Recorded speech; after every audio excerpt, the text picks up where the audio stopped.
இன்னைக்கு நம்ம வீட்டுக்கு பக்கத்தில் பில்டிங் வேலை நடக்குதுல்ல, அதில் குடியிருந்தாங்கல்ல.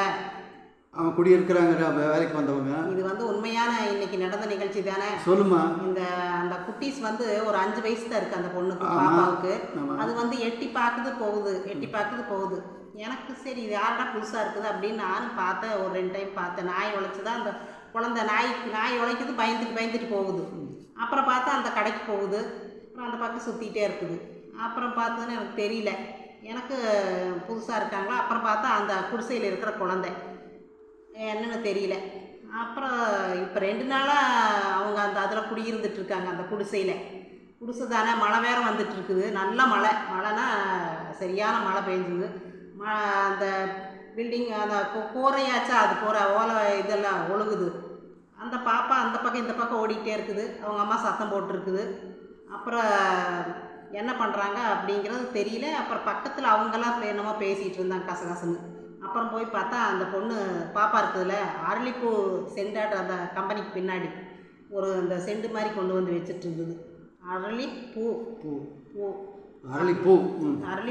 அந்த கொத்தோட பிடுங்கி அந்த பாப்பா வச்சுருக்குது கையில். என்னன்னு தெரியல.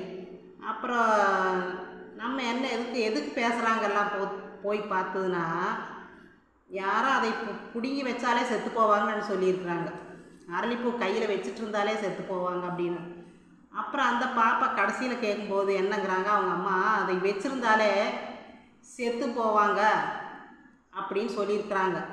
அதனால் அந்த பாப்பா ரொம்ப பசி தாங்க முடியலையாம்மா, இதை வச்சுட்டு இருந்தால் நம்ம செத்து போகலாமல்ல அப்படின்னு யோசனை பண்ணியிருக்குதுன்னு அவங்க அம்மா சொல்லுது. அப்படின்னு யாரோ சொன்னாங்கன்ட்டு இந்த பாப்பா இந்த மாதிரி பண்ணியிருக்குது அப்படிங்கிறாங்க.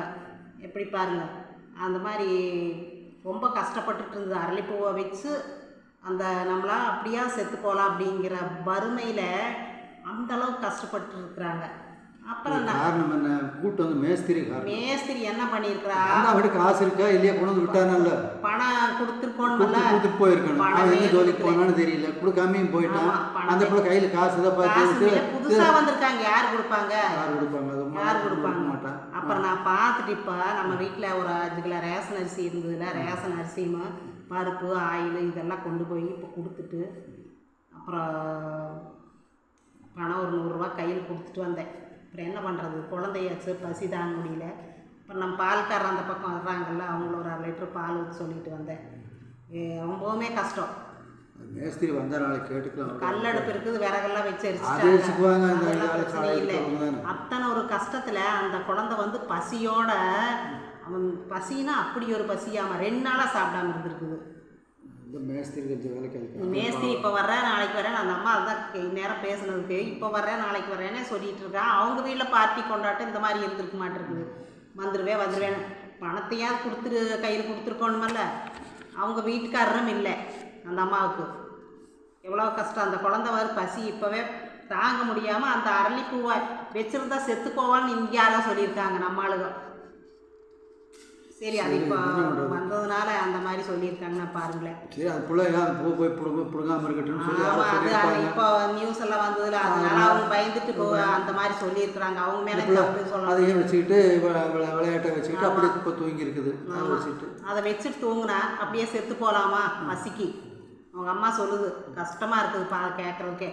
எப்படின்னா அந்த அரளிப்பூவை வச்சுட்டா நம்ம அப்படியே தூங்கிட்டா செத்தே போவோமா, இந்த பசி தாங்க முடியாமல் அப்படி அழுதுச்சாமா அவங்க அம்மா அப்படி சொல்லியிருக்குது. அப்புறம் தான் சரி, அப்புறம் மேஸ்திரி ஃபோன் நம்பர் பக்கத்தில் கேட்டு இப்போ வாங்கி கொடுத்துருக்குது.